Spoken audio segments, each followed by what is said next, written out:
HRN listeners. As we celebrate our 15th year, we are deepening our commitment to giving voice to the next generation of food systems storytellers, and we need your help. Our internship and fellowship programs help activate new possibilities for underrepresented and underestimated young people through experiential journalism, audio engineering, and production training. Through these unique programs, HRN helps food equity stewards build essential workforce readiness skills that expand their potential and foster economic mobility. Please consider supporting these critical programs. And with a minimum donation, you can be entered to win a dinner for two at an amazing restaurant in one of 8 cities and tickets to a concert at a great venue in one of those cities.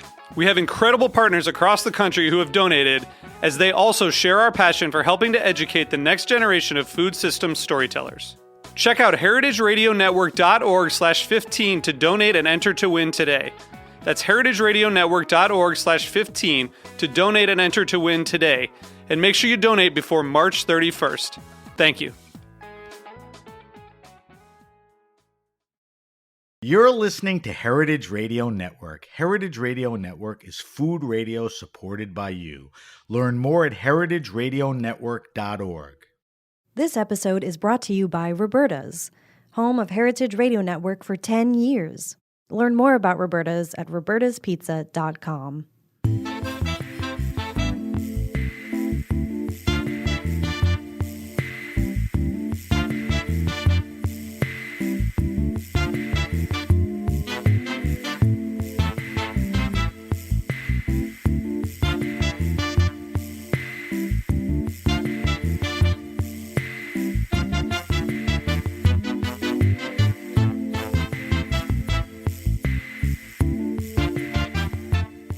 Welcome to the Grape Nation, your weekly wine journey. Our guests are Alexandra Schrecengost and Katja Scharnagl. A mouthful for any guy. We'll talk to Alex and Katja about Virtual With Us, Coleman, and a lot more. We'll taste a couple of wines, a wine that Alex made and a wine that Katja brought in. That's representative of her taste and her restaurant. I'm your host, Sam Ben-Ruby. Stay with us for the Grape Nation on the Heritage Radio Network. We bring wine to the people. Alex Schrecengost has spent almost 2 decades working in wine, spirits, hospitality, luxury goods, and PR. She has worked closely with such iconic brands as Romani Conti and Biondi Santi at Importer Wilson Daniels. The pandemic created an opportunity for Alex to rethink things and start a mission-driven business to help the workers in hospitality and the consumer alike. Alex founded Virtual With Us and Culture With Us, a predominantly female and Black-owned business.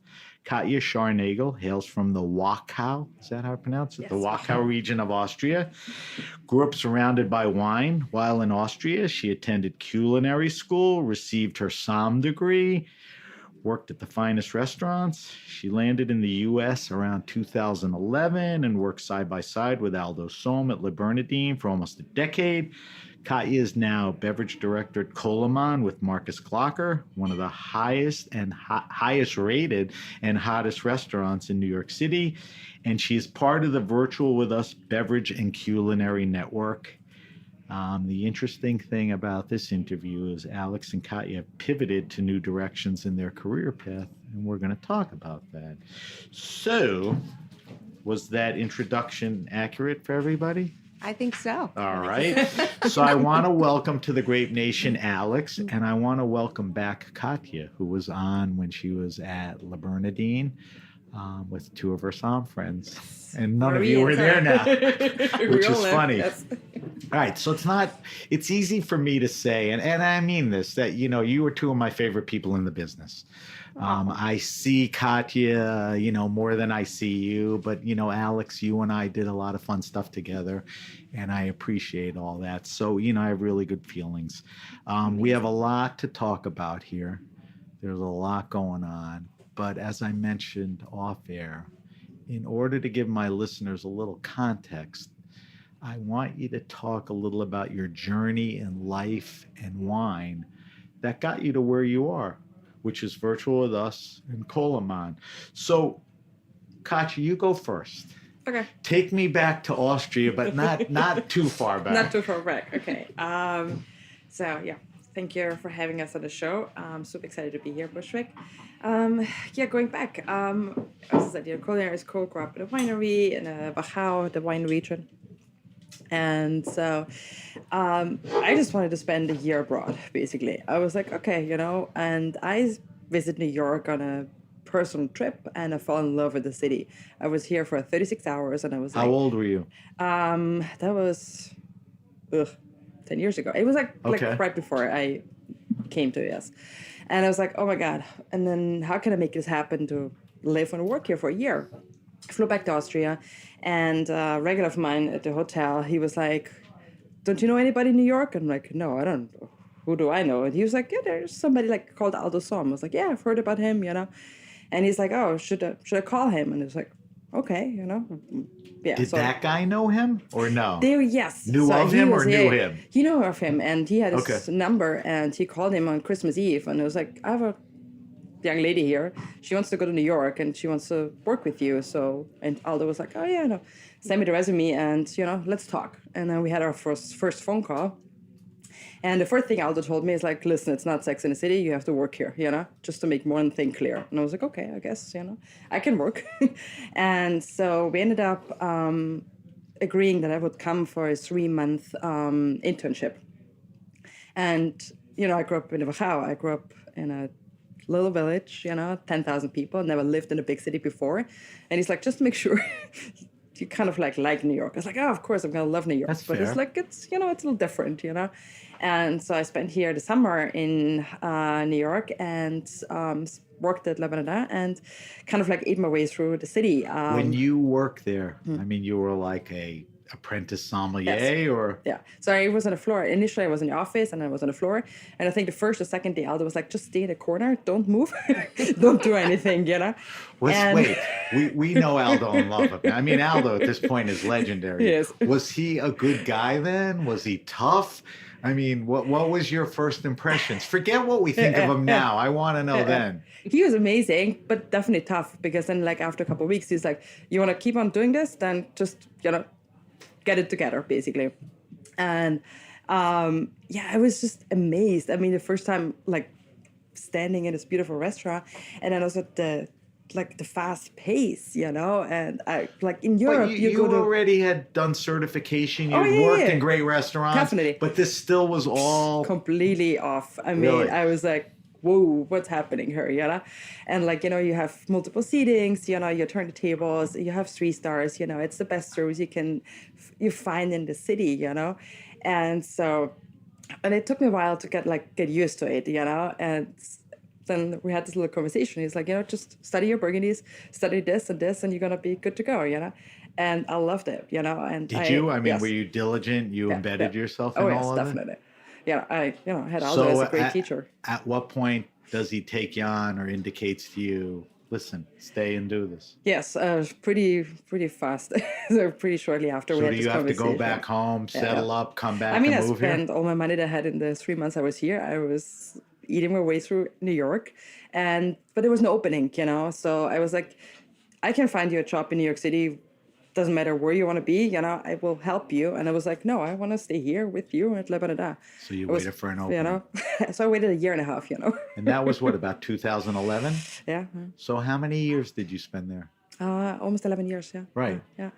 I meant to ask you this. You eventually left. Was that because of COVID? Was that because it was time to leave? Was that, after all those years with an incredible run, what was the reason you... I had a baby. It was I had that? a beautiful, yes. Okay. No, I was like, I want to spend time with her, and we already talked a little bit about it, and we had people... Just shut everything down, have the baby, no distractions, and in time you'll figure that out. Yeah. All right, so that was when? How old's the baby? She's now 15 months, so... Yeah. Okay, so during that period of time, you kind of plotted your next thing, which is a restaurant, Coleman, which we'll talk about. We'll get to that. So that gets us to current. All right, so now we turn to Alex. So Alex, I'm curious, because I know you from the wine business. I know you from an incredible company, as I mentioned in the intro, with, some incredible wines. I mean, kind of top of the game. What I don't know is what you were doing before that and what got you into it. So bring me to that point. Okay.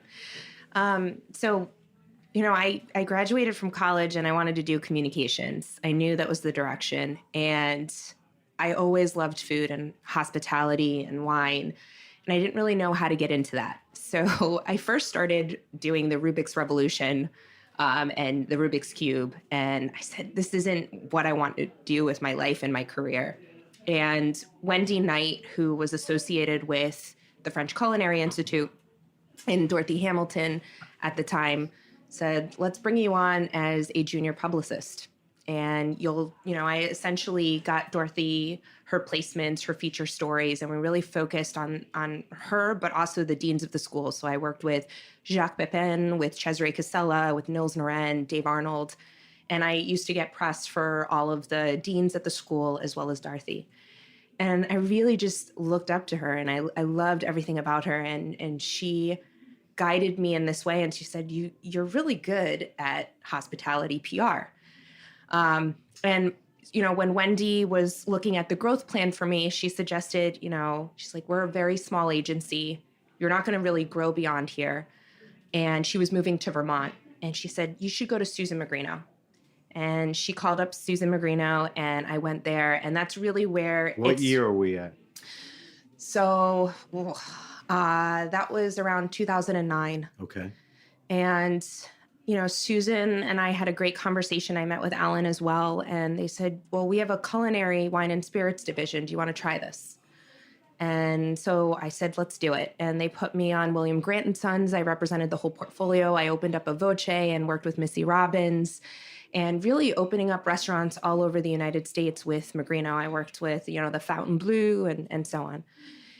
And I had stayed with Susan for 5 years. That's really my first introduction into a deep dive into wine, because I was put on the Antinori portfolio. And I had the chance to meet Alessia, and that's really where I started to love wine. So Alessia Antinori did a presentation in a room full of men, only men, in a white suit, casually swirling a red glass of wine. And I was like, what a cool... She wore a white suit on purpose, you think? I don't know, I think so. I said, what a cool... She's been on the show. She's pretty sharp. I mean, she is sharp, and she is just stellar, and she was amazing to work for. And I was in awe of her. And they sent me out to St. Michel Wine Estates and introduced me more to wine, did some training. And that's really what started and everything. So always hospitality, or that was, the initial love. But Alessia was sort of that gateway to wine, or she opened your eyes up? She was that gateway to wine. And, once I left Susan Magrino, I stayed in touch with them, and I went over to Weber Shandwick for a significant amount of time, close to 7 years. And that's where I had my twins. And I was working on the Ribera del Duero and Rueda wine portfolio. And really that's kind of my next segue into really learning and diving into wine, learning a lot of the trade, starting my education in wine. So at the WSET program, I started level 1. I just completed the diploma last year. And that's what really started everything all, was that conversation with Alessia and diving into her confidence, how she casually talked about wine, but romantically, and just that she just had all of this splendor and greatness in that room. And I've worked with a lot of incredible people since. And then after Weber Shandwick, I went over to Wilson Daniels, and I was there until the pandemic. How long were you at Wilson? 4 years. 4 years. And then the pandemic came, and I want to talk about that in a second. But wine certification. I know it's good for you because it's kind of self-teaching, like you embed yourself in it. Does it mean anything in the business world now? Do you have to, when you go to apply for a job, does it matter whether you're certified or not? Do people care about that? Less? Same? No? I think it's less. Right, I think because it's the like, Court of Master Sommeliers had a terrible scandal. What do you think?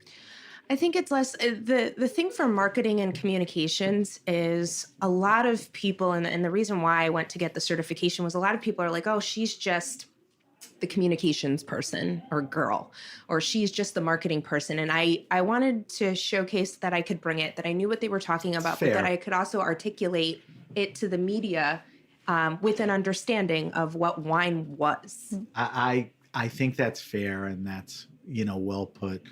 I also agree with Katya. I think if now, with everything you've done and you walked in somewhere, whether you had that or not, it's about you and what you did, so that's important. I agree.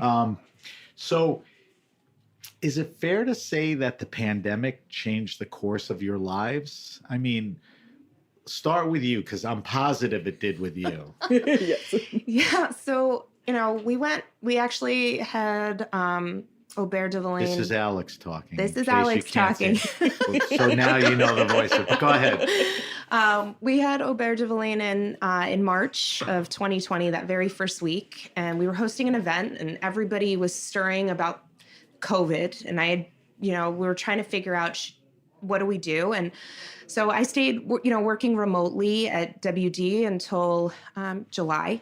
And I actually went on a waterboard for the first time with a friend that summer, and just thought, I don't want to work in a house anymore. I need to start my own thing, and I have an idea.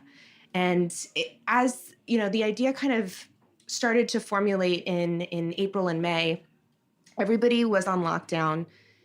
A lot of my very, very close and good friends who worked in hospitality weren't working at all.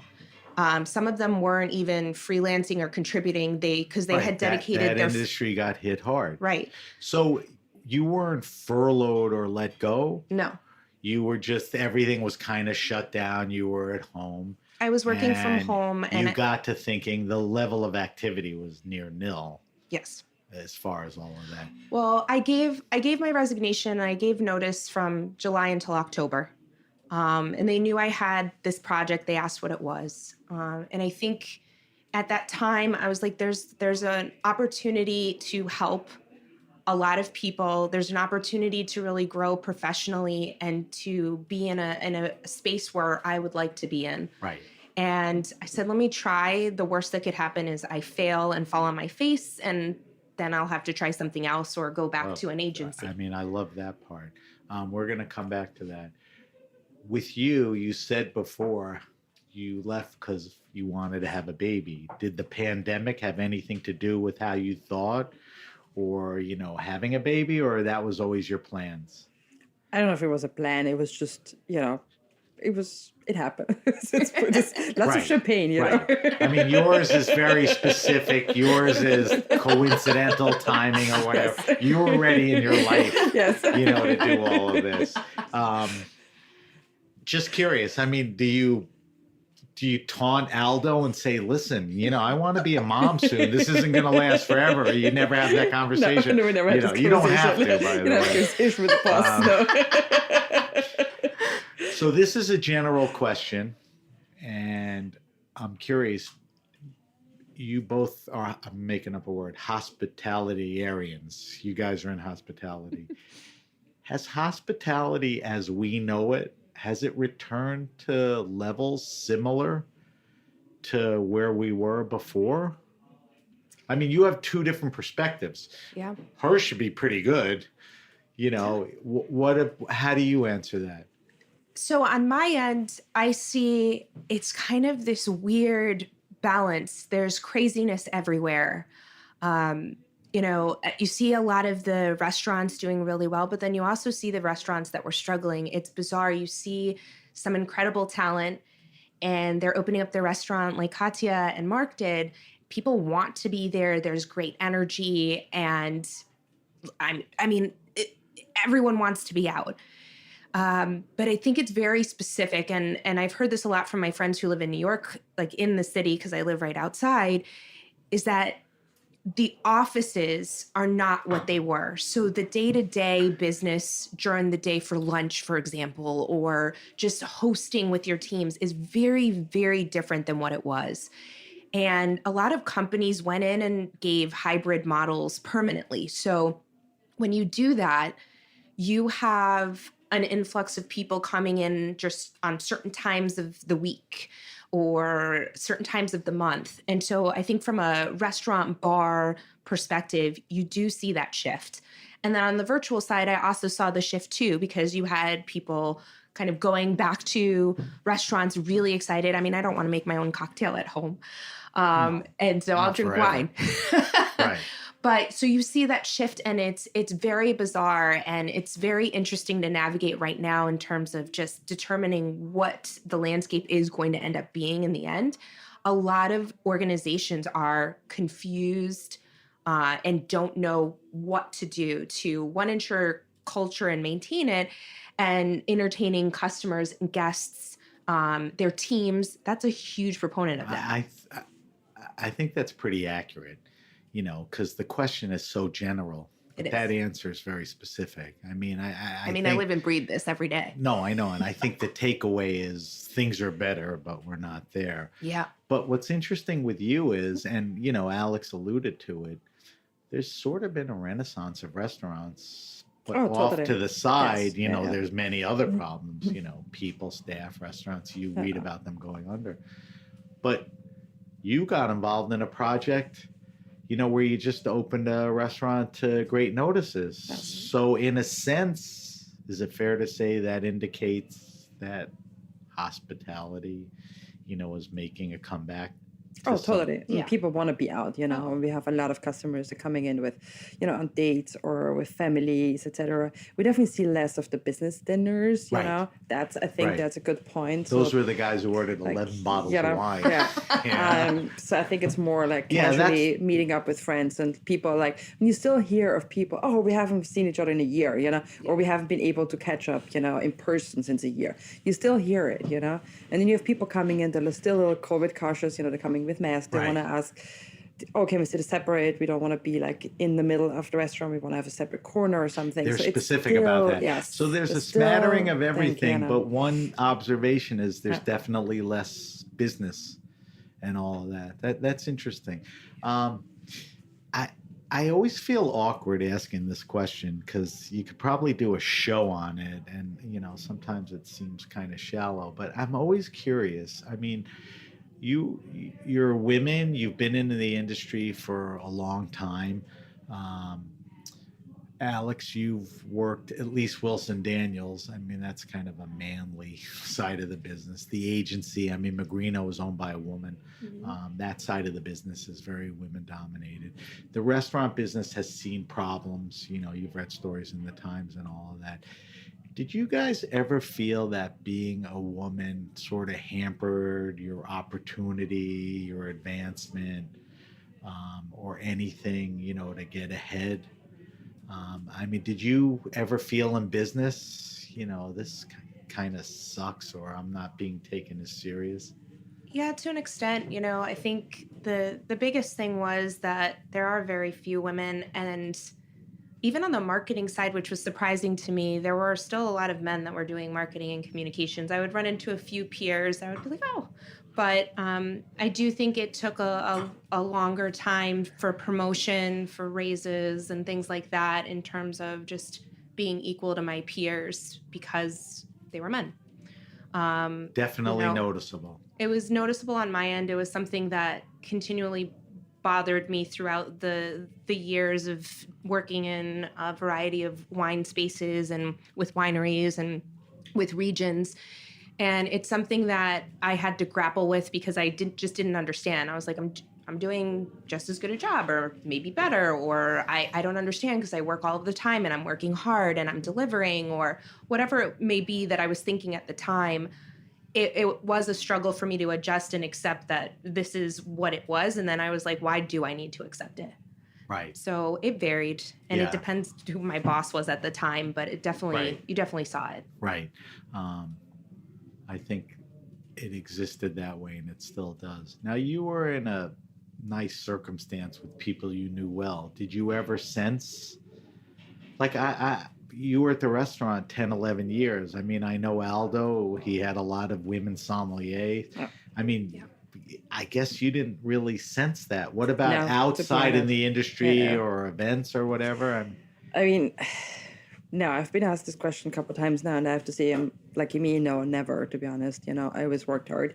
I've never seen it. Heard from other colleagues, other women. They were talking, but nothing specific. And Alda was always great. As I said, you had at one point a whole female team and everything. That. So there was never anything like, because there's good guys in the business. There I mean, that's a nice thing. You guys were in different segments of the business, and I think, yours was a lot tougher. I mean, I guess from the guest perspective, sometimes, we're like, oh, we want to speak to sommelier, and you stand in front of them, and they look at like, I was like, yeah, you talk to me. And they were like, no, we want to speak to sommelier. Well, that's the story. That's the thing, the beautiful thing. We're like, there's only women here, so pick the beautiful thing about New York is, there's been a lot of women in great positions for a long time. And the old Wall Street story is bring the sommelier over, and a woman comes and goes, well, bring the sommelier. So that happened definitely a couple times. All right, so this is a good segue for us to talk about, Alexandra, what you're doing. I'm going to start calling you Alex from now on, because Alexandra's way too long. It's a good segue for Virtual with Us and Culture with Us, because as you mentioned earlier, I mean, one of the driving forces, and as I said in the intro, kind of a mission-driven business, was to engage with people in hospitality and all of that. But tell me more about how the business came together, and tell people about, at some point you had to have a mission statement or a direction. Get into that a little with me. Okay. Yeah, I mean, we developed it. I was watching Netflix, texting with one of my sommelier friends who was in DC, and she was deciding what to do. She had been furloughed, and she's like, maybe I should move, just trying to really figure out her next steps. She didn't know. And at the same time, my husband, who was in tech sales, was struggling with speaking to his contacts and his prospects. I was like, there's got to be something we can do. Maybe we could do wine tastings. I was like, I know a ton of sommeliers. I'm sure they want the extra cash. Let's see what we can do. And I spoke to the Content Square team. They were our first customer. And they said, yeah, let's do it. Let's roll out a program. And as I was developing the mission statement, I really wanted to think through inclusion, equity, and diversity. And also working with hospitality, and that was the goal. Our network was always built on the sommeliers, the mixologists, the cicerones, and the chefs that came in that year. And that's really where the mission was built, and where the story of culture kind of came into play. And as I started to have conversations with these large organizations that were also having the same trouble that Content Square was, or separately internally, they had this issue even before the pandemic. They were a global org, and they could never entertain their team together with everybody having something, because people were all over the place and it was just too complicated. And so I started to do some research and really dive in. And as part of supporting hospitality, but also really finding and building an infrastructure for these global orgs, we reached out to artists and vendors all over the world.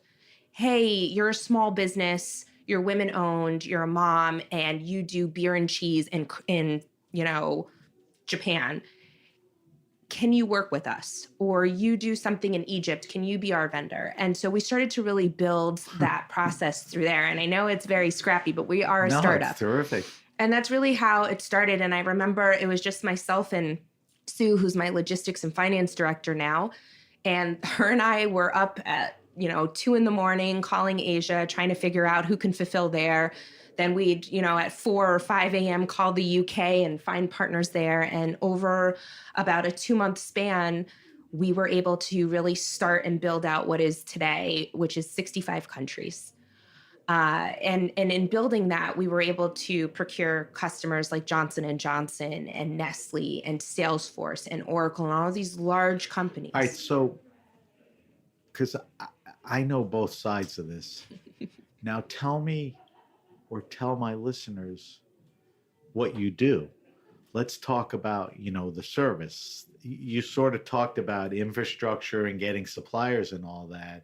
Tell me about the show. Yeah. So I'm Johnson & Johnson. I call you. I have 100 employees. I need to do something cool or team, whatever. What are we doing? Absolutely. So Katja actually did a J&J event last last year, a few months ago now. Yes. Okay, trying to figure out. It was for Women's History Month, actually. So it was in March. And so we focused on tasting experiences, and we launched only with wine tastings. So we were sending wine tasting boxes out. They would get 3 bottles, 750s or 375s. And then it evolved, and people were like, do you do whiskey tastings? Do you do tequila? Can we have food?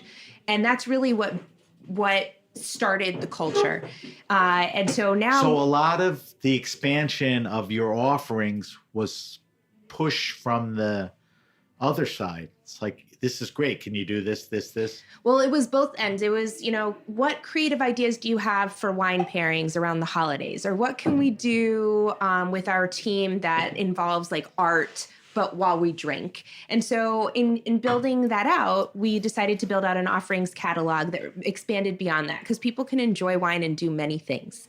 And that's really how it started. So, and once we put that into play, then we started to speak to the hosts and say, these are all of our offerings. What can you all do? Can you do, Katya's done beer and cider tastings for us, and we've had tequila tastings. We have, you name it.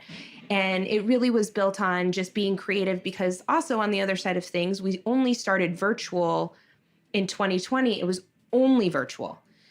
And it can get boring. When you started the business, because of where the world was, it was only virtual, like you said.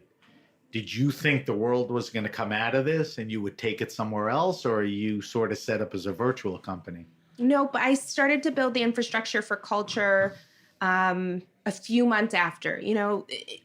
We knew, or at least we hoped, that we weren't going to stay in the constant of lockdown. So It was like, where would the evolution of the business go? How can I expand further? And that's when the hybrid stuff came in, and our e-commerce and the white label. What's the white label? Altracero, which we'll talk about. Oh, okay. Yeah. We'll do that during the tasting. So a couple things to what you do. There's a curation of events that recognize important things like Black History Month and, Women in History Month and a lot of other things. Plus, like you said, there's a diversity. It started as wine, which made sense because that's where you came from. Mixology, entertainment, all that other stuff.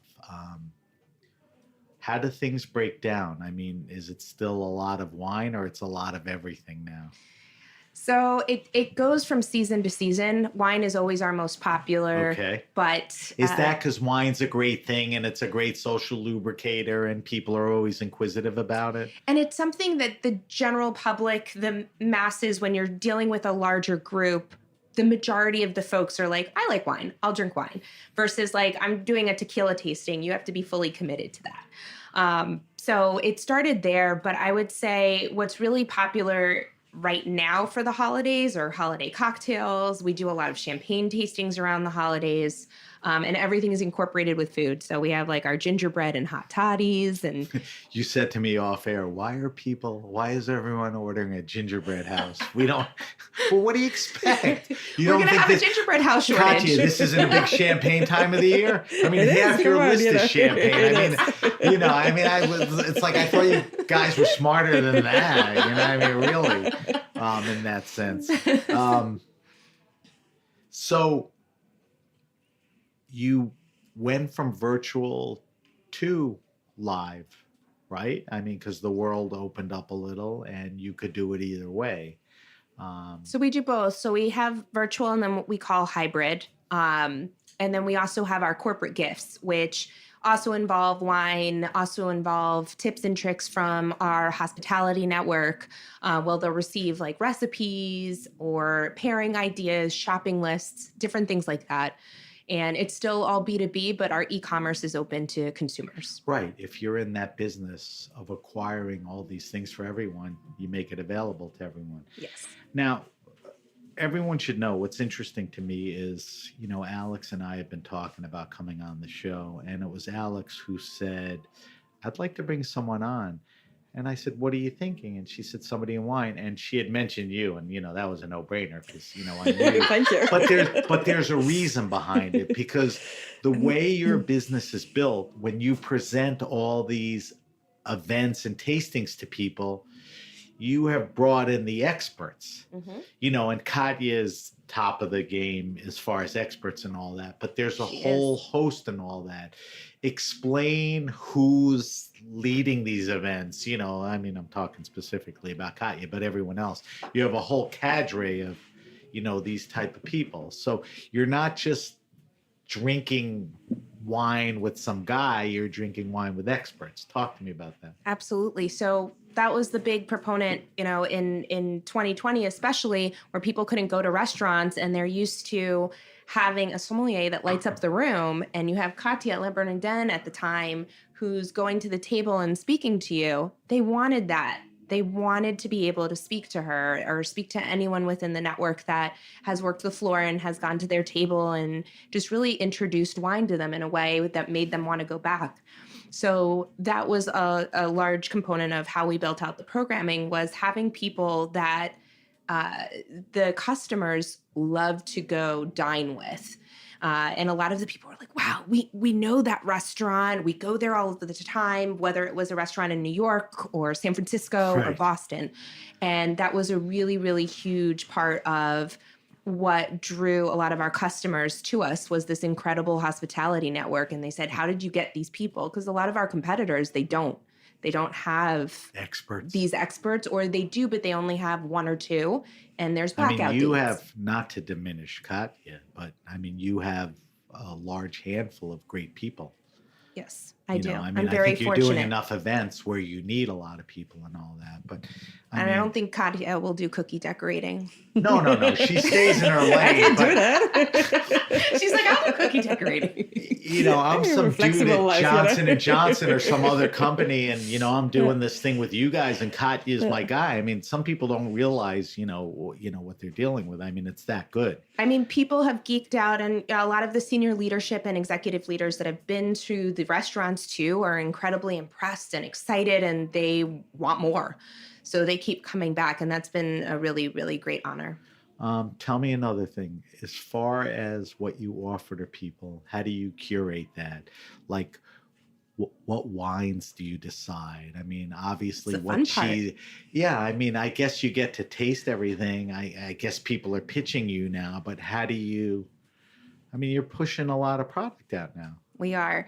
So we do tastings on a quarterly basis with Logan, who's my head of operations. And we tap our network too. And I'll say, what are your thoughts on these wines? And, this is what I'm thinking. And I work closely with our distributors and the retail stores that we've partnered up with. The buyer there will be like, hey, I was tasting this and I really love it. Can you give it a try and see if it works? And that's really how we've been able to build the different packages. And we make them quarterly because there are times of the year where there's cultural awareness. So for Black history or women's history, right.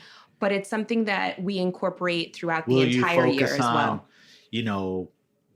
Women-owned wineries, Black-owned, that's where you can really, curate to your mission, right? Absolutely. And we have those offerings throughout the year, but we really get to expand and have fun and add, all of our vendors, partners, and products all come from underrepresented communities. So they're women-owned or LGBTQ+, or Black-owned, or person of color. And that was very, very important to the mission as well, is to ensure that everyone had a seat at the table. Right. Do you think, where is the workforce going? I think I know the answer. It's ultimately going to be some type of hybrid. But you built your business off of virtual with us. Virtual. I think people are going back to work. Where do you think it's going, and will that have an effect on your business? And then for you had mentioned business lunches are gone.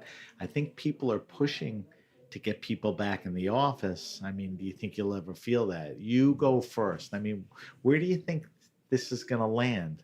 Well, I've already seen the shift this year. Last year, a little bit so, where there was very, very much so hybrid. And then you started to see a lot of employees doing the Great Resignation, where employers were threatening and saying, you have to come back 5 days a week. The thing is, it really is going to vary depending on where you are professionally. If you're just coming in to the workspace and you're in your 20s and you graduate, you want to be in New York City and you want to be at the restaurants. They're just not going to have the budget or the spend for what was. And then you have middle management that probably lives in New Jersey or Connecticut or Westchester if you're in the New York metro, but anywhere you're in a suburb and you have one child, 2 children, and you just want to go in maybe a couple of times a week, a couple of times a month for a town hall, but you have a busy schedule with your family and you need a little bit more flexibility. You may be dealing with elderly parents. During the pandemic, they moved in, different Circumstantial. things. And then you have executives who, not very many executives were always in the office every day to begin with. And a lot of them did move. So there's that structure. So it's really building upon how can I bring one business to the different restaurants. So we do pitch different restaurant partners within top cities for executives that have the budget and spend to bring them in. And then separately, how do we continually function on the virtual side as well? Right. The hybrid has been growing, but it's still, even for the holiday, a lot of people said they didn't want to go to a holiday party. I mean, we're getting a ton of requests right now where the holiday parties are smaller. Is that because they're used to being home, or they don't want to be in big crowds? There's a mix of that, and also a lot of budgets are being cut. Right. There's a lot of layoffs. There's recession. Been articles about business travel where companies said, let's cut back on it. Let's cut back on the business just because of the economy. Right. And so how are you going to have a holiday party with just 10 of your employees that are in this one city? Then you're essentially not including a whole other segment of your business.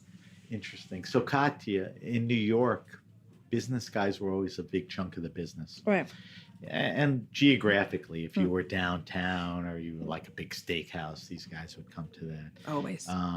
So your business has launched successfully with the current business circumstance, which is not, the big business thing, right? Is that fair to say? It's fair to say, yes. Yeah. Do you feel business will come back? Do you think so. Yes. Yeah, definitely. People want to go out, but I think it's also like, as Alex said, I did a lot of tastings, virtual tastings with her. And so what most people told me, and yes, we have a family and we can choose when we go to the office, when we go to the city, It's not like you have to go every day, It's a commute. I have dear friends of mine, they were like, you know what? I'm going to work from at home indefinitely. I will never go on the subway in the morning for an hour and a half if I don't have to, Right. So I feel like that's definitely the shift where people kind of like coming to the city on purpose, Yes. Okay, I have to spend a day in the office, then I look for a restaurant that I want to try out. You're I want a to go. destination. So she's going to have that busyness anyway, because also, and the greatest thing is the location. For me, the first time they opened, I walked from Penn Station, which was amazing, and it's right Crazy. there. Yes. We'll talk about that in a minute. Guys, we have to take a break.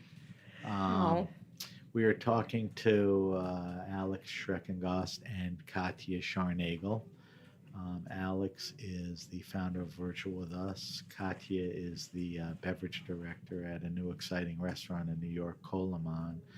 When we come back, we'll talk a little more about Virtual With Us. And Katja, I want to talk to you about Coleman because there's some exciting things. You're listening to The Grape Nation on the Heritage Radio Network. We'll be right back.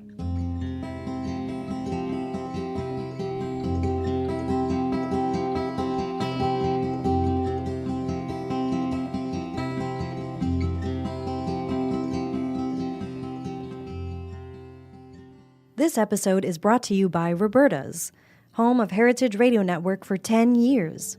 Roberta's was founded in Bushwick in 2008 and has become one of the most iconic restaurants in the country. HRN made its home inside of Roberta's in 2009, and together they have become part of the DIY fabric of the neighborhood. Roberta's, the pizza restaurant, is open for lunch and dinner 7 days a week and serves much more than just the famous wood-fired pizzas. Their team dreams up new salads, pastas, and sandwiches on the regular. Roberta's Tiki Bar is alive and well in the back garden, serving up frozen drinks in the summer and hot toddies in the winter. Stop by the bakery and takeout spot next door for fresh breads, sticky buns, and pizzas to go. But Roberta's also extends beyond Bushwick, with multiple locations in New York City and now in Los Angeles. You can also find their frozen pies in grocery stores around the country. The spirit of Roberta's, like Heritage Radio Network, is everywhere. Here's to many more years of pizza-powered radio. Learn more about Roberta's at robertaspizza.com. All right, we're back. We're back with my guests, Alex and Katja. You know them by now. All right, so Katja, let's talk first a little about Virtual With Us. I mean, your involvement with them is bringing your expertise to the table. I'm curious how you guys met. Through a mutual friend. When I start with you, I don't remember. During the pandemic, I was at home, I got approached from multiple people to do this like online virtual tasting. But then I found out like this is a lot of work, you have to organize the bottles, you have to ship them all, like the notes and everything. It's not just popping on Zoom 5 minutes before. No. Yeah. And then so a friend of us introduced us to each other and we start talking and Alex was like, when you do it, I was like, yeah, of course, and then the first packages arrived and everything is perfectly organized. I mean, like for a host, so everybody, like, doesn't matter how many people you have on a call, but you as this host, first you get introduction with the people who you're going to work with. So there's always going to be like an introduction call a couple of days before the tasting. So you're going to ask us, like, is there anything specific you want to talk about, what you don't want to talk, because obviously you don't talk politics or anything. And then like how much in detail, or is it just like a gathering of like people want to have fun, and you're kind of like, you have to read the room, and then you get the packages, you get all the wines, you get all the snacks and everything, and then you pop on half an hour before the call, you're on Zoom, so make sure you kind of like, make sure the microphone is on and everything works, and then you get the introduction, and then you are with the people, and you guide them through an hour-long tasting, and it's so fascinating because you get questions that are so in detail, and you get like the most obscure questions and you get funny things, and then sometimes you ended up like almost being with them in the room, so you talk about everything else than wine almost. Alex, that's what you dream about, amazing, right? Because for you that have kind of vibe, the connections. You kind of like, people are kind of like, oh cool, what is this, and they're starting to talking with each other, and for me it was an amazing experience because to see it from a different angle, I mean, like, about 3 stories, you kind of like, and then you get like questions about Tupac Chuck, and I was like, okay, I'm never tasted that one. Always a Tupac Chuck question. So Katja, before you came here, Alex pulled me over and she said, "Can you do me a favor?" I said, "Anything for you." She said, Can you ask Katja, now that she's so busy with this hot restaurant, that she'll continue to be one of my hosts on an ongoing basis, that she won't give me some cockamamie excuse that I have this. Okay, so you're in. 100%. You got that, Alex? Okay. And that's the fun part. I mean, she went to the bathroom. She asked me before she came back. She asked me when we sat down. She asked me. I said, just calm down. On the record for everybody. Yes, I will continue. All right. We work around schedules. I know. I have a lot of people on the floor. But it's fascinating. I joke, but that's the beauty of it. Obviously, you can fit all this in. And that's perfect. Like with when the baby was a couple months old, I would like time my schedule. I had like the stroller next to me, and I had like 3 bottles of wine, the laptop in front of me. I had the stroller, going back and forth. She was sleeping, and I had a wine tasting. I was like, this is perfect. It's great. You work from at home, and then after an hour and a half, depends on, you feel out the room, and then you say goodbye, and then perfect. Yeah. All right, so I want to talk to you a little about Coleman because it's very exciting. It's funny. I saw you, I think, at the wine and spirits tasting a while back, and I said, "What's going on with you?" She says, "I got this thing going on." You said, "I have this thing going on." And, it's pretty cool. And you had mentioned Marcus, I think. And I know Marcus, as a New York chef. It just went. And I remember in my Apple notes, I put Coleman. Mm-hmm. You said to me, we were launching this. And like 2 months later, I'm looking at my notes. I go, what the F is Coleman? I had like no recollection of it. But, let's talk about that. So after almost a decade of La Bernardine, you leave to have a kid. And then you have that kid, great mom, and you emerge. And you are the opening team with Marcus Glocker, who's certainly a notable chef, Yes. at a restaurant called Coleman. So first, tell me, how'd that come together? I mean, is Marcus somebody, is this like the Austrian mafia or something? No, it wasn't actually. How do you and Marcus... Yes, I left, and then I did a lot of consulting work, and Right, and you still have that consulting business, even though you're busy? And then I was like, I don't know if I want to go back to restaurants or not. And I've heard from multiple people that Marcus is looking for somebody. And shout out to Rita Chaumet, who was actually the matchmaker, because Rita was like, kept on telling me, it's like, Marcus looking for somebody. And then she told Marcus a couple of times, it's like, look, maybe you want to reach out to Katja and so ask. So Rita helped get specific? Like she went to Marcus and said, Katja is your guy, and she went to you and said, Marcus is... She sent an email to both of us. It was like, you guys should talk. Okay. You know? So God big bless shout her. out to Rita. She's one of the good people, Rita. She's the best. She is. Yeah. So that's how you guys got together. So and then we had a coffee and we spoke for half an hour, and he was like, just come and meet my partners. And we met at a restaurant. So no real relationship with Marcus before that? No, nothing. I mean, you obviously knew of him. We knew each other, but, we knew each other, but we never kind of like close friends or anything. And so you said you had coffee. Yes. What happens after that? You think... Yeah, two Austrians, half an hour. I mean, did you make your mind up like I do with this dude? And he said, why wouldn't I? Yes. It happened pretty quickly. Like when you sat with him, how far along was the project? There was no renovation yet done. But he had the concept everything was and done, everything was backers done, and all of that stuff and everything. I came aboard, I think it was May or June. Yeah. So I want to mention to everyone, and this is pretty friggin' hot. I mean, the New York Times just gave Coleman 3 stars. Woohoo! I mean, that's a big effing deal in this world. Yes, it's a huge deal. Yeah, so, and I think it's a culmination of everything. Marcus, the beverage list, the vibe, all of that. So congrats to you. Thank you I so don't much. think you'll be taking much time off in the next couple of months. All right, so I looked at the wine list and I almost shit when it's like 45 pages.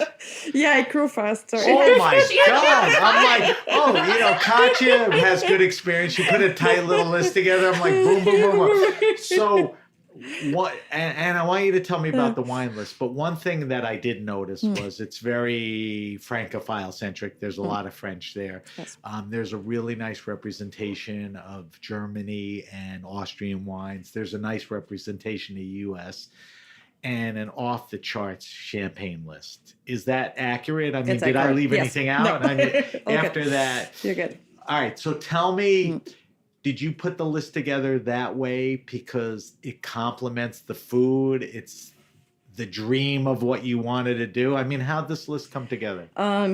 Yes. Marcus loves Burgundy. And so when we started working together, I was in his little office and I was by myself. And I was like, where's Chef? And he was in the kitchen and he started the cooking. And I was like, okay, let's take my laptop, go sit next to him. And we started tasting and I was rewriting the list. I was like, okay, this doesn't work, this doesn't work, this doesn't work.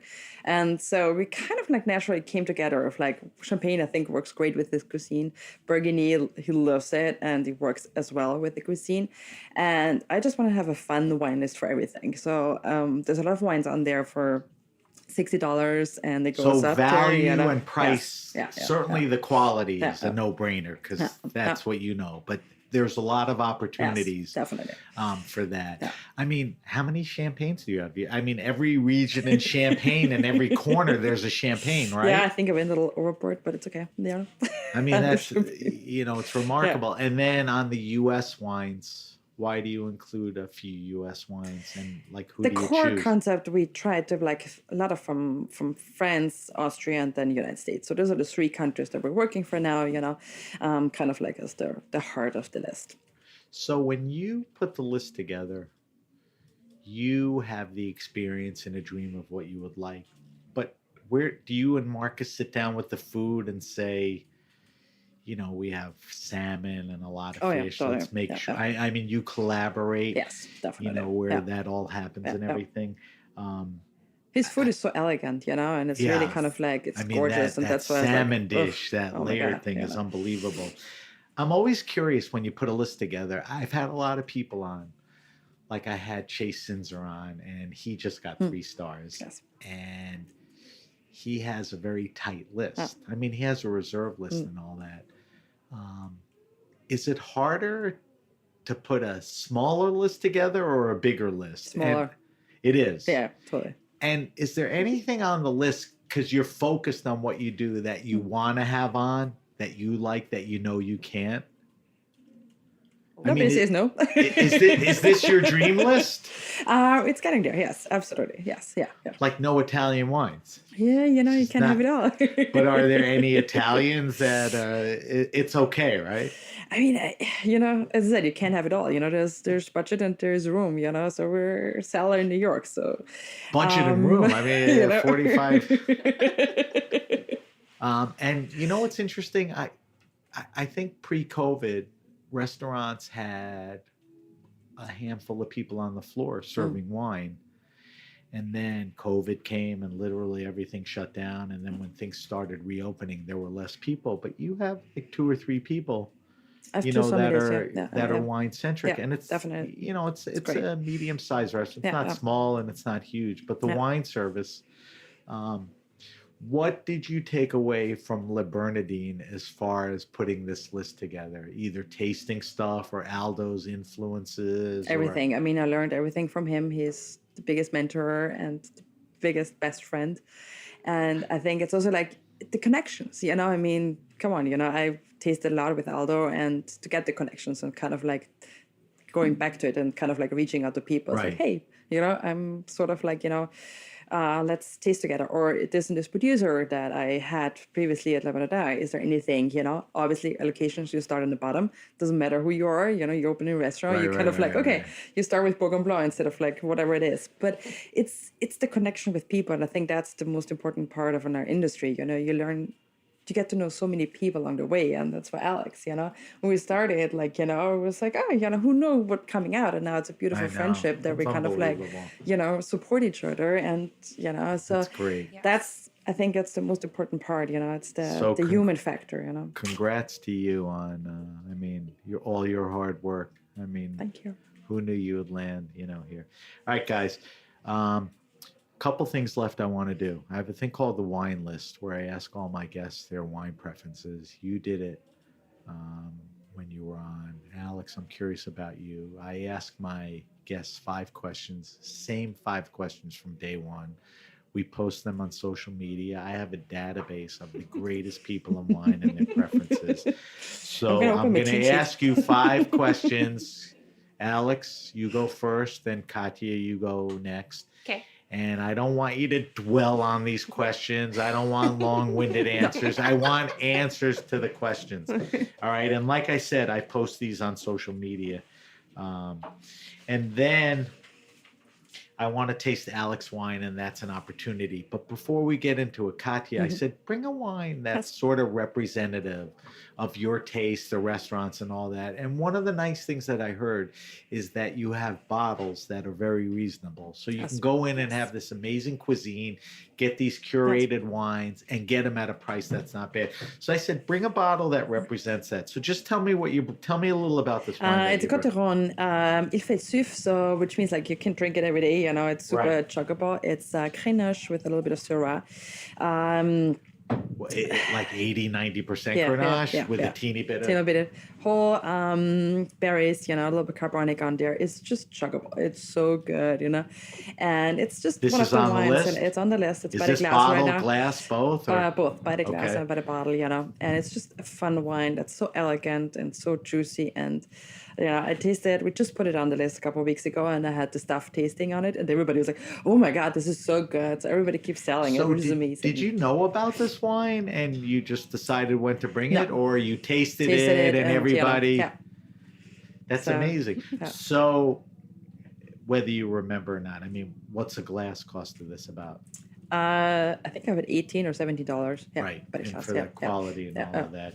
All right, so wait. This is the Maxime Francois Laurent. Yes, which is the son of Domaine Cramino. Il fait Souf. It's a Côte d'Aron. Yes. It's a red wine, and like you said, it is a blend of Grenache and a little doll of Syrah. Yes. Does this have a vintage year? No. I don't know if it does. 2020, no? Yeah, no, 18. 18, okay. So it's got Sorry, a little 18. bottle age. Perfect. All right, so I'm going to take a little sip while we're talking. Very good. It's a perfect pizza wine. Yeah. Exactly. All right. Well, let's hope we have a little pizza soon. All right, so here we go. First question is, what are you drinking now? What's in your fridge? What are you tasting as the seasons change? Are you switching? It could be beer, wines, whatever. What are you drinking now? I'm drinking a lot of champagne now, but I generally always drink a lot In of. general, you do? Or... I'm a huge champagne person. Okay, Yes. you're with me on that. Is there anything specific you love, or you're all over the place in a good way? I'm all over the place for the kits, just tasting and exploring. But I drink the Laurent Perrier rosé like it's juice. Okay. It's a favorite of mine. I just really love how it's just got some finesse to it, and it's fun. It's fun to have, and plus the bottle's pretty. I love Michelle. We love Michelle, who's doing a great job. I love Kathleen, right. and they're just a fun crew. And I've been out to the Champagne House, and they're just fantastic. All right, what do you? I know you have guys coming in, you're tasting stuff, but when you're off on your, if I went into your house and opened your fridge, it's got what are you drinking now? Champagne is in there as well, and Rieslings. I usually have Rieslings. Okay. I love German Rieslings. Two things. Austrian This Riesling. is why I ask these questions and why I have you here. Is there any champagne worth noting? Like, can you? I mean, from Chateau Toyer to La Ferré, I mean, those are my favorite go-tos. You know. Okay. I mean, if I could afford it, I would drink Krug all day long because I think it's the best champagne. Well, we all would. What about, give me a Riesling or two that you love. Riesling, Keller.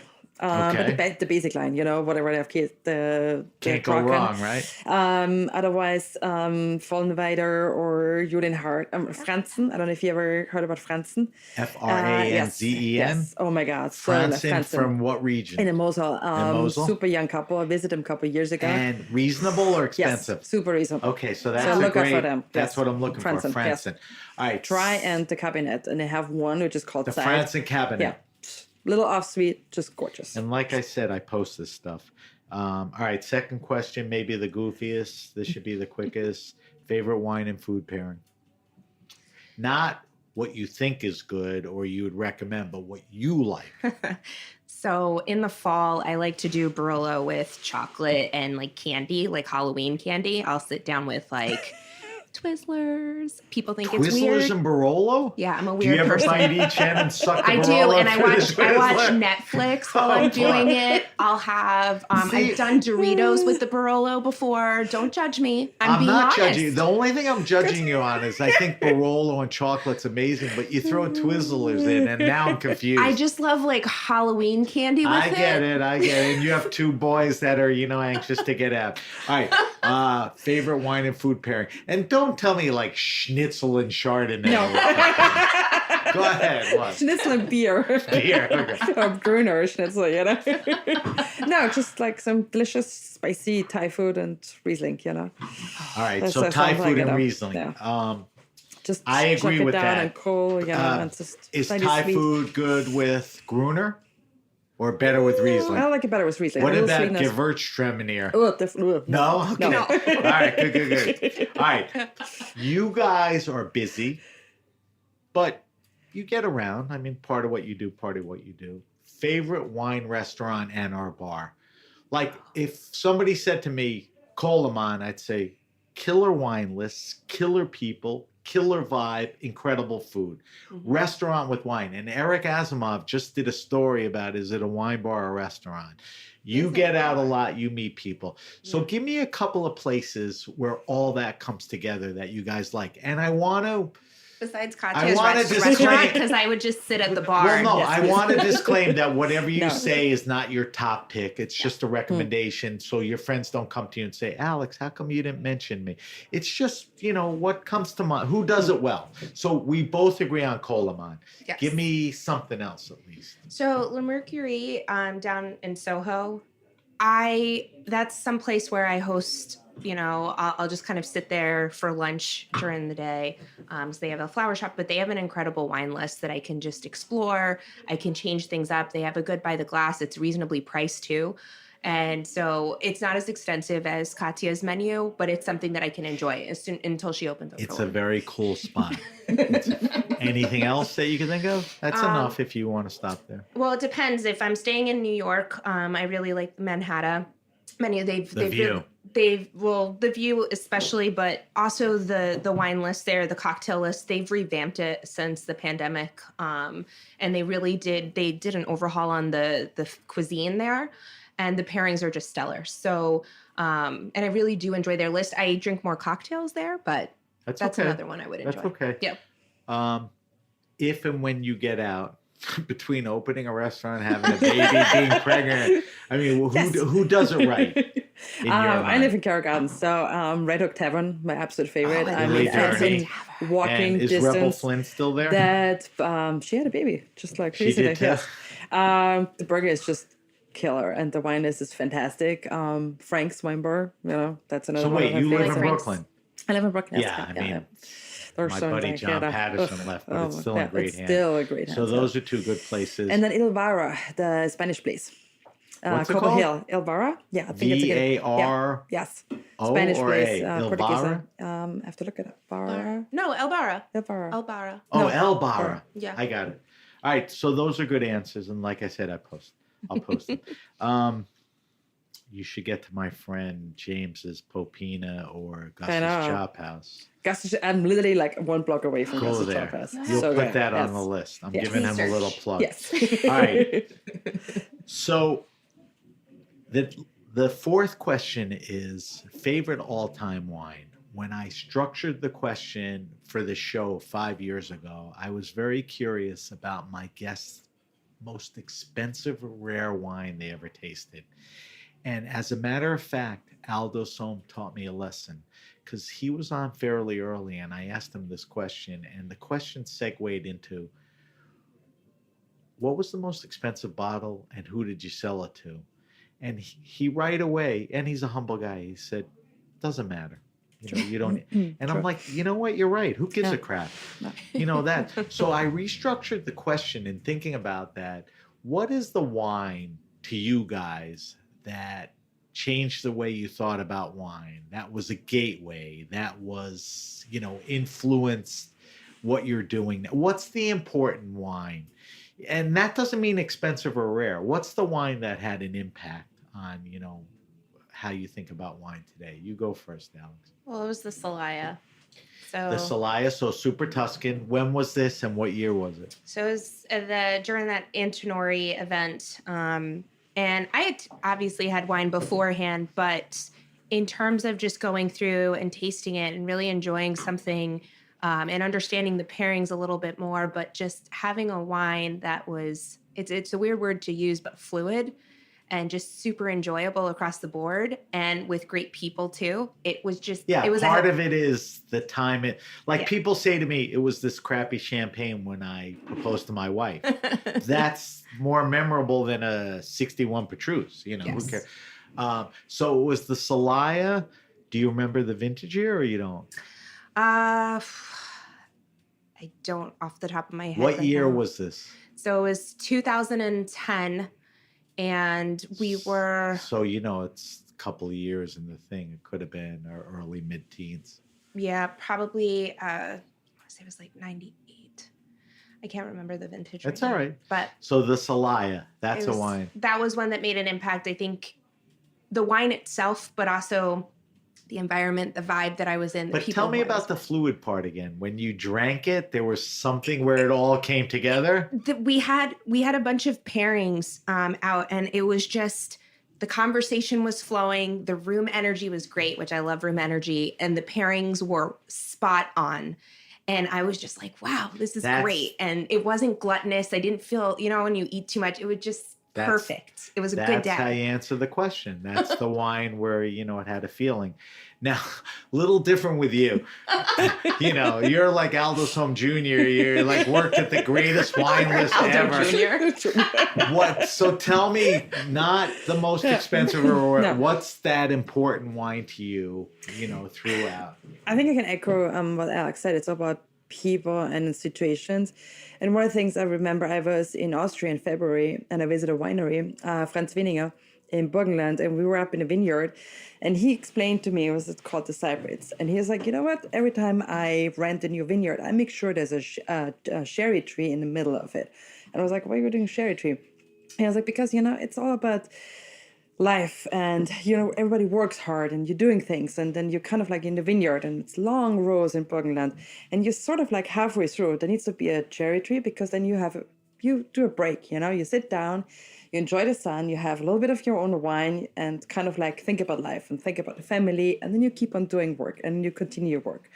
And then we went back to the winery and then we tasted this wine, and I was just like, yes, this is actually what's supposed to be, we all work hard and play hard and doing things, but just take a moment and kind of like, this is your cherry tree. You kind of like sit back, relax a little bit, and reflect on what's happening in life. And, That's and what it's all every time about. I look at this and I have the wine on the list, and every time I open it and I pour it, tell me again kind what of the like wine brings is. me back to feeling. It's a Blaufränkisch from Austria. It's the Cypress. So Blaufränkisch, Austrian. Who's the maker? Franz Wieninger was the Spell Wieninger. the last name for me. Wieninger, Wieninger. Come on. Sorry. Wieneger. Vinegar. All right, yes. I'll double check it too, because when I looked It's on just- the list, It's I such saw a that you had a memory, nice list of know. Blaufränkisch. Yes, yeah. Which was nice. I think it's a very underappreciated grape. It is. I've been doing shows with Central Europeans, and it's a big grape It is. there too. All right, last question, and I think both of you, no pressure, should be awesome at this, answering this. Maybe the best ever of my 250 plus interviews. You guys may give me the two best answers because you're in the game. So the question is, recommend to me the best wine, 15, 20, 22 bucks retail. Recommend a red and a white. You can go category, like Muscadet as a white is a great value, for the money. And I always say this because my kids, I have 3 boys, they're in their late 20s, one is in his 30s. Mm-hmm. They can't bring crappy wine to a dinner or as a gift, but they can't afford 40, 50 bucks. So how do you wow at 20, 19, 22 bucks? You go first. What would you recommend? So something I really loved, I had the pleasure of working with Volpaia when I was at Wilson Daniels, and she is such an incredible winemaker. And, their Chianti is reasonably priced.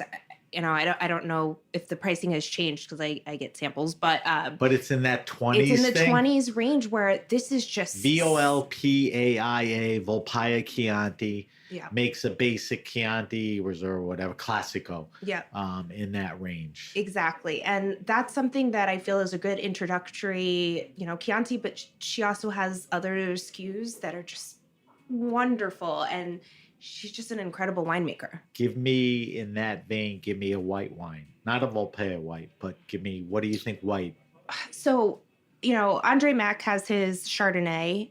I love his Oregon? From Oregon. I love his Chardonnay. I do. I think it's crisp. It's just really fun and vibrant, and it's affordable. His wines are all value. And it's something that I can just, we drink it in the summer a lot. I just grab it, chill it, and we sit by our friend's pool. And you know what? I've had a lot of his wines, but I never had the Chardonnay. I have to give it a shot. I just saw Andre. All right, your turn. Give me a good value red, good value white. Like I said, you can give me the maker or region. Gruner. Sorry, I'm going to beat Austrian. All right. Of course. So I love it. GV, I need a maker. Barbara Etzelt from the Kampta. Super. Wait, spell that. Wait, I want you to pronounce that. Yes, Baba Barbara. Ganoush. I didn't hear what she said. Wait, Barbara? Barbara. Etzelt. Spell. Oh my God. AHZELT. Etzelt. Yes, from Okay. Boden brings it in. Super delicious. And that's in Gruner. that 20 buck Silberner, range? 20 Do you bucks, have it at the yes. restaurant? I have it in the restaurant. Glass, yes. bottle, both? Was by the glass and now it's by the bottle Okay. only. Yes. All right, so that's Spice, great with food. I mean, really versatile and really people were off the chain. They loved it. I want to try that when I Wait, is that good with your Thai food? Yes, definitely. Okay. All right, now give me a red. I would do the Laurent, Maxime Laurent. Okay, so this wine that you brought in is definitely in the zone. Definitely in the price The zone, Francois Laurent Il fait soif. Il fait sus. Il fait soif. Drink it every day. All right. Yes. All right, so That was really hard. no, let me do the complimenting. Admirable job by both of you. We got by it quickly. You didn't dwell or stumble. As I mentioned, I will post them. You guys have been in the game and around it, so people love to hear. They're always looking for suggestions. We're going to talk about your wine in a second, but this is a great example, of all of that. All right, we have to wrap up the show, but before we wrap up the show, we do a segment called the Weekly Wine Sip, where I asked Katja to bring in a wine, and that was the, what's the guy's last name? Francois Laurent. And interestingly enough, Alex makes a wine. It all came together when she was doing virtual with us. So tell me the story. I'll kick it off. It's called Altrocero. Yes. Now, Alex is married to a guy named Sean, and she has 2 kids named Rome and Troy. I forgot.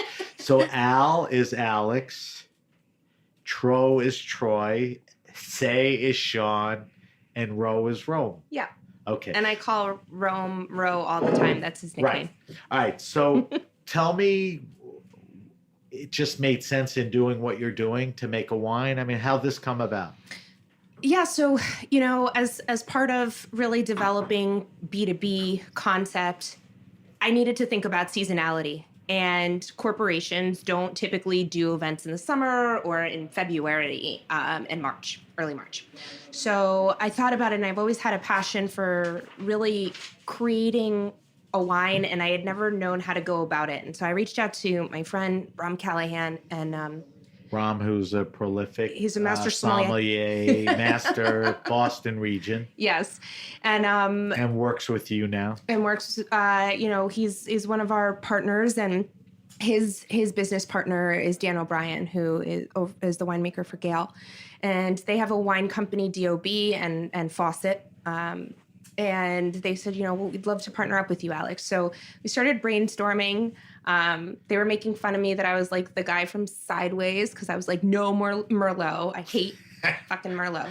I just had Macedo for Thanksgiving. It wasn't bad. That wasn't bad. Yeah. It's actually a good one. And it was wasn't it all Merlot? All Merlot, yes. And so it was in the middle of the pandemic, so they're sending me different things and to blend, and I'm sitting at my dining room table, and really that's kind of how this came to play. And wait, you told me this off here. So you blended in New Jersey with samples they sent you. So you blended at your kitchen table, which is blending wine at your kitchen table in Jersey is not the normal thing, right? So this is the birth of this wine, thing. Right? That's how I roll. That's how I roll, Sam. That's how I do you it. Roll. Okay. And then Dan put his magical spin on it and did the winemaking over in Sonoma for. So let's talk about what's in it. What's in this wine? I mean, what were those samples? No Merlot. So there's Zinfandel is 85%. Okay, so it's a Zinvase wine. Why? You like that big fruity spicy, or? So I was thinking I wanted something that was representative of Puerto Rico. That's where I'm from. I lived there until I was 6. And Tejano flavors, African flavors, and Zinfandel really does do that. It brings those flavors into play. Big, bold, spicy. I mean all those descriptors. That's how I am as a personality. Right. So you wanted to reflect heritage, your personality, and all that. So predominantly Zinfandel. What else? So we have Barbera, about 5%. California grown Barbera? Yep. And it's from Sonoma. So right. And then Alicante, there's 10%. So the Barbera really helps with the acidity to help integrate it, and perhaps brings a little bit more flavor, but it's more the acidity part of it.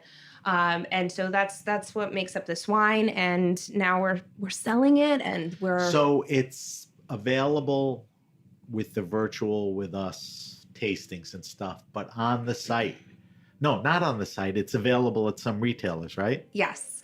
So we are distributed by Banville Merchants, and now we're selling at Acker. We'll be selling at Buy-Right, and we're expanding over to Whole Foods eventually. So we're having conversations there. So I'm really excited about this and about the story, and it kind of helps bridge the gap of, person of color owned wine brands as well. And it tied into the brand that we were building. We have olive oils and honeys, and I wanted to incorporate that. And so that's really how this was born. And I wanted it to be genuine, and my family is everything to me. And as you see on the label, it's us fishing on a dock, because we go fishing pretty much all spring, summer, and fall until we can't early in the day. Your kids will touch anything. Snakes, frogs, fish. All day. There's always animals in my house. It's weird. It's weird. Now, our listeners can't see this, but I have Katya hooked up to a lie detector. And I want you to lift up. I poured you a glass of Alex's wine, and I want you to take a sip. And I will be looking at the graph, and I want you to tell me about this wine, okay? So it's a Zinfandel base with two interesting blends, Alicante and Barbera. Yes. Okay? It's super delicious. It's super delicious. Yes. So delicious is a great word. Yeah. I mean, the price range for this wine's not crazy. So delicious is important. Tell me a little more about it. You can open it. It's super chuggable. And I think it's very food friendly. I mean, you can drink it with steaks and pizza and just, it's family. You So pairing wise, good with red meat, definitely. Juicy burger. Yes. Pizza, it'll hold perfect. Up to that. Absolutely. All right. Now, the wine that you brought, give me some pairings for that wine, the Côte de Rhône. We have a great chicken for two on the menu right now. So chicken will go with that? That's amazing. But also the salmon that we do. Salmon on crude with the red beet sauce that Chef makes. Fantastic with that. So that's something. All right. Funny with that. All right. So that is the Altrosero, Altrosero. I'll ask you when we wrap up, specifically where to get it. All right, guys, I told you this would go quickly. We ran way over our allotment. Armin, my engineer out there, is pointing a gun at me. But he's very nonviolent. It's a fake gun. All right, so let me do a quick wrap up, and I want to get some info from you. So if you have a suggestion, question, wine happening, or event, hit me up at sam@thegrapenation.com. That's sam@thegrapenation.com. Subscribe to the Grape Nation podcast on Apple Podcasts, Stitcher, Spotify, or wherever you get your pods. The reason we ask you to subscribe is what I tell everyone every week. You subscribe, and tomorrow you wake up, and Alex and Katya are in bed with you. There's your podcast. You don't have to go search it. You don't have to Google it. They're there. We're there. All right. So please subscribe. And if you like the show, leave us a good review. If you don't, get that out of here. You can also follow us on Instagram. We're at SBenRuby, and on Twitter, we're at BenRuby. I know that's a little confusing, an S and not an S. But you can always find us with the hashtag The Grape Nation. Will get you there. We're also on Facebook at The Grape Nation. As I mentioned, we will post Alex and Katya's wine list, and I will post our weekly wine sip selections, which was the Côte de Rhône and Alex's wine. All right, so guys, help me out here. If people want to know more about what's going on, so Alex, let's start with you. If people want to know more about Virtual with Us, for themselves, for their company, for every different reason, where do they go? So you can go to virtualwithus.com or culturewithus.com, and it'll lead to. Okay. Yeah. And you're a good guy. You're a good mom. You have an Instagram account. If they want to follow you, where can they go? They can go to Alex Schrec, SCHREC. Okay. Katya, we talked about Colamon. That's where we're going to be, yes. If people want to know more about Colamon, where should they go? On the website, Colamon, and I'm going to be there. Kolman. Yes. Just Google Colamon and you'll get there. .com. And good luck getting a reservation. Okay? Now, if they want to follow you.